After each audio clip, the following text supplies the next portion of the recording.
Welcome to aishwaryam.builder. நம்ம mogappairல வந்து ஒரு renovation work extension work finish பண்ணோம்.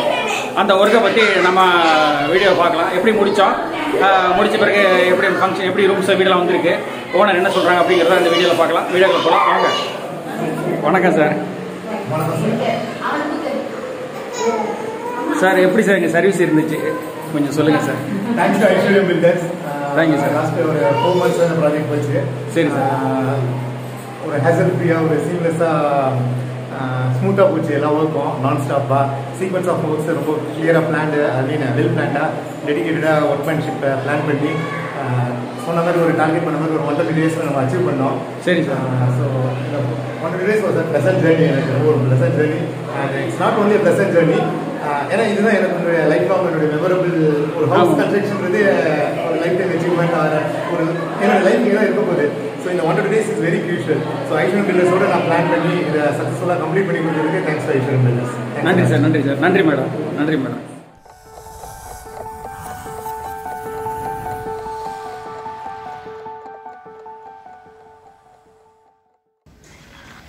இப்போ வந்து இந்த இடத்துல இந்த பழைய ரூப் டைல்ஸ்லாம் உடச்சி எடுத்தாச்சு. இது வந்து கிட்டத்தட்ட ஒரு பார்த்தீங்கன்னா 3/4 அடி போட்டிருக்காங்க.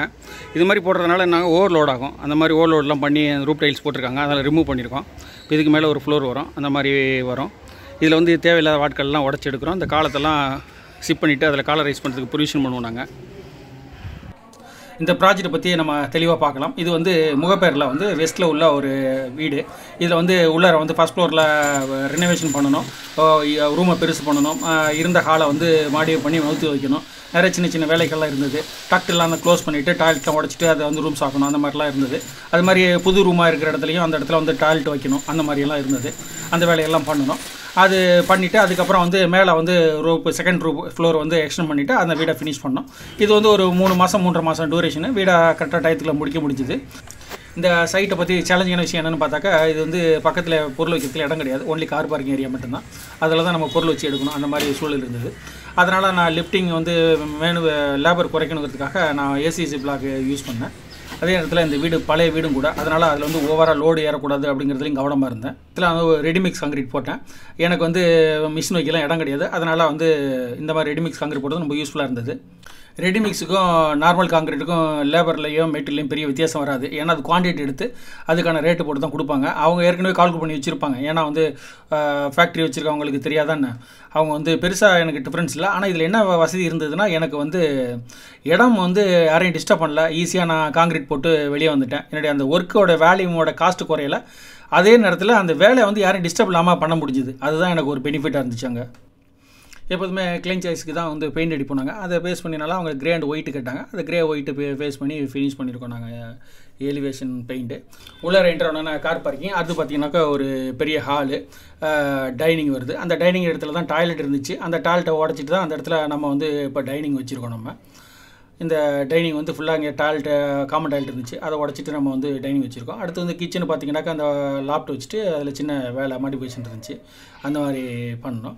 அடுத்து இதில் வந்து பார்த்திங்கனாக்கா இருக்கிற பெட்ரூமில் வந்து ஒன்றும் மாடிஃபிகேஷன் கிடையாது. இது ஆசிட்டிஸ் இருக்கிற மாதிரி தான். அதில் உள்ள டாய்லெட்டில் உள்ள வேலைஸ்லாம் ரெனோவேஷன் பண்ண வேண்டியது. அதை டாய்லெட் ரெனோவேஷன் பண்ணோம் நாங்கள். கிரவுண்ட் ஃப்ளோரில் வந்து இந்த டாய்லெட்டில் இருந்த இடத்துல காமன் டாய்லெட் இருந்த உடச்சிட்டு அந்த இடத்துல டக்ட் இருந்ததை க்ளோஸ் பண்ணோம். அந்த மாதிரி ஒரு வேலை தான் இருந்துச்சு. இந்த ஸ்டேர் கேஸு டைல்ஸ் வந்து கிளைன் சாய்ஸ் தான். அவங்க வந்து கிரே கலர் பிடிச்சிருந்தது. அதனால் அந்த கிரே கலர் பேஸ் பண்ணி அவங்க கான்செப்ட் பண்ணிக்கிட்டாங்க. அதே மாதிரி இந்த இடத்துல நம்ம டக்டு ஓப்பனிங் இருந்துச்சுல, அந்த இடத்துல நம்ம க்ளோஸ் பண்ணி இந்த இடத்துல மேலே வீட்டோட என்ட்ரி வரும். அதை பார்க்கலாம் நீங்கள். இதை இப்போ க்ளோஸ் பண்ணோம் ஃபுல்லாக. நாங்கள் டக்ட் இருந்துச்சு, அதை க்ளோஸ் பண்ணோம் நாங்கள். அந்த ஒர்க் இருந்துச்சு இதில். இப்போ டக்ட் இருந்துச்சுல, அந்த இடத்துக்கு மேலே வந்து க்ளோஸ் பண்ணி அந்த இடத்துல வீட்டோட என்ட்ரி மாற்றி ஹாலை பெருசு பண்ணியிருப்போம். இப்போ முன்னாடியோட இப்போ பார்த்திங்கன்னா நல்லா ஸ்பேஸ் கிடைக்குது. வீட்டோடைய ஃப்ரண்டில் அந்த வராண்டா ஸ்பேஸ் வந்து நல்லா பெருசாக கிடைக்குது. கிட்டத்தட்ட 6க்கு 10 அந்த மாதிரி கிடைக்குது. முன்னாடி வந்து 6க்கு 4 அப்படி தான் இருந்துச்சு. இப்போ நல்லா பெருசாக இருக்குது. இப்போ உள்ளே வந்தோம்னா கிராண்டாக இருக்கும் வீடு.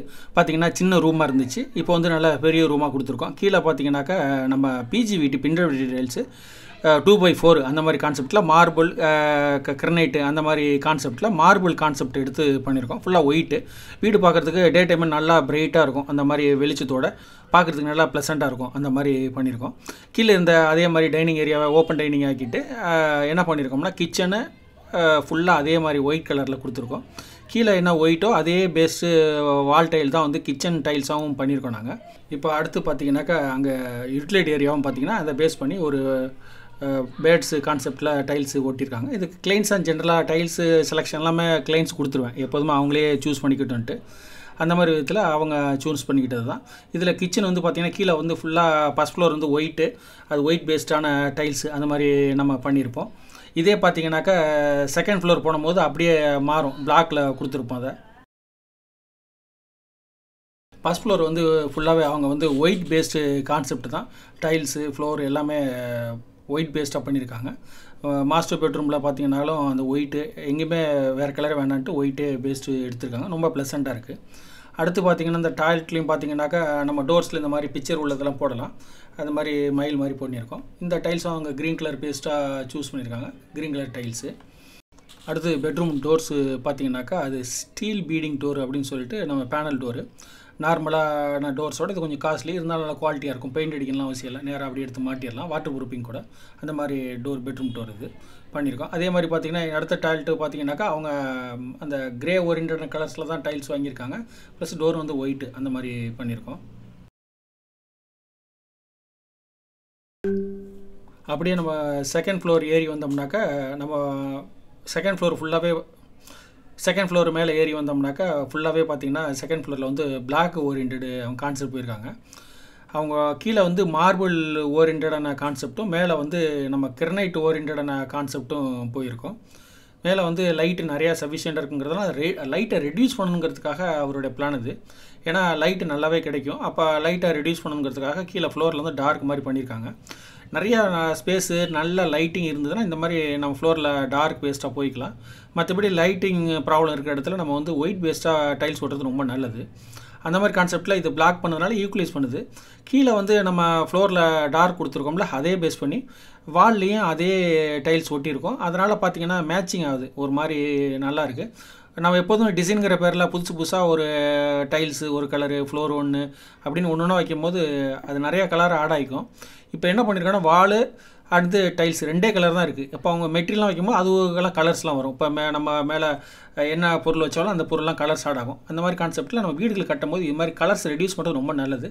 அந்த விதத்தில் இப்போ கிரே அண்டு பிளாக் மட்டும்தான் இங்கே, கிரே அண்டு ஒயிட் மட்டும்தான் இப்போ நம்ம ஃப்ளோரில் இருக்குது, அந்த மாதிரி பண்ணியிருக்கோம். இப்போ அந்த கிச்சனுடைய டீட்டெயில்ஸ் தனியாக உங்களுக்கு ஒரு வீடியோ போடுறேன். ஏன்னா அதோட ஸ்லாப் ஹைட்டு என்ன எப்படி இருக்கணும், அதில் வேறு என்னென்ன பிரச்சனைகள் இருக்கும் அப்படிங்கிறதெல்லாம் நான் டீட்டெயிலாக ஒரு வீடியோ போடுறேன். இது வந்து ஒரு ஃபுல்லாக ஃபினிஷ் பண்ணதுக்கான வீடியோங்கிறதுனால அதை மட்டும் நான் கான்சன்ட்ரேட் பண்ணி வீடியோ போட்டுட்ருக்கேன். எப்போதும் நமக்கு கிளைண்ட்ஸ் வீடு கொடுக்கும்போது கன்ஸ்ட்ரக்ஷன் கொடுக்கும்போது ஏதோ ஒரு ஈர்ப்பில் தான் நம்மளுக்கு கொடுப்பாங்க, அதை கெடுத்துடாமையும் அதே நேரத்தில் அவங்க என்ன புரிஞ்சிட்ருக்காங்க, அவங்களுக்கு என்ன தேவை இருக்குது அப்படிங்கிறதையும் நம்ம தெளிவாக அவங்களுக்கு விளக்கி அதுக்கு இவ்வளோ அமௌண்ட் ஆகும் அப்படிங்கிறதையும் சொல்லிட்டோம்னால அவங்க அண்டர்ஸ்டாண்டிங் ஆகிக்குவாங்க. அதுக்கப்புறம் அவங்க கொடுக்காத வேலை கொடுக்காத அடுத்த விஷயம். அதுக்கப்புறம் வேலை கொடுத்த பிறகும் அந்த வேலையில் வந்து இந்த வேலைகள்லாம் உங்களுது, இதெல்லாம் எங்களுதுன்னு பிரிச்சுட்டு தெளிவாக சொல்லி புரிஞ்சு வேலையை செய்ய ஆரம்பித்தோம்னா நல்லா இனிதே முடிச்சுக்கலாம். நமக்கு கடைசியில் அதே மாதிரி தான் இந்த கிளைண்ட்ஸுக்கும் நல்லபடியாக முடிஞ்சுது.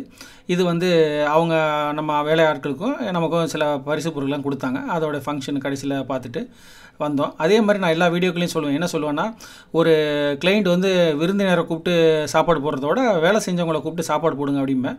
அந்த மாதிரி கான்செப்ட்லேயும் இவர் வந்து அதை முறையாக செஞ்சார். இது எல்லோரும் கூப்பிட்டு சாப்பாடு போட்டு எல்லாருக்கும் சில பரிசுகளை அவரால் முடிந்ததை கொடுத்தாரு. அந்தபடி இனிதை முடித்து கொடுத்தாங்க. ரொம்ப நன்றி. எங்களுக்கும் சந்தோஷம், அவங்களுக்கும் சந்தோஷம்.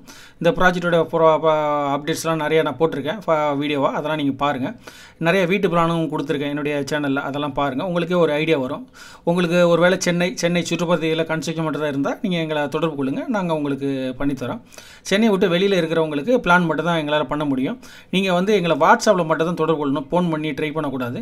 நான் எப்போதும் வேலை செஞ்சுக்கிட்டு இருப்பேன். என்னால் எப்போதும் என் ஃபோன் சைலண்ட்லேயே இருக்கும். அதனால் என்னை தொடர்புன்னு நினைக்கிறவங்க நீங்கள் உங்களோட தேவை என்னவோ அதை வாட்ஸ்அப்பில் மெசேஜ் பண்ணிவிடுங்க. நான் பார்த்துட்டு உங்களுக்கு ரிப்ளை பண்ணுறேன். என்னால் பண்ண முடியாது அப்படிங்கிறதையும் உங்களுக்கு என்ன உதவி செய்ய முடியுங்கிறதையும் என்னால் முடிஞ்சதை நான் சொல்லிடுறேன் உங்களுக்கு வாட்ஸ்அப்பில். ஐஸ்வர்யம் ஆர்கிடெக்ட்ங்கிற மற்றொரு சேனலையும் சப்ஸ்கிரைப் பண்ணிக்கோங்க. இதன் மூலமாக 3D இன்டீரியர்ஸ் வாக் த்ரூ இதெல்லாம் பற்றி நீங்கள் பார்க்கலாம். இன்டீரியர் சம்மந்தமான ஆர்கிடெக்சர் சம்மந்தமான விஷயங்கள்லாம் தெரிஞ்சுக்கலாம். ஃபேஸ்புக்லேயும் ஐஸ்வர்யம் பில்டரை தொடருங்க. இதன் மூலமாக எங்களுடைய டெய்லி ஆக்டிவிட்டீஸ் ப்ராஜெக்ட் பற்றிலாம் நீங்கள் தெரிஞ்சுக்கலாம். மேலும் எங்களுடைய வெப்சைட் வந்து aishwaryambuilder.in சொல்லிட்டு இருக்குது.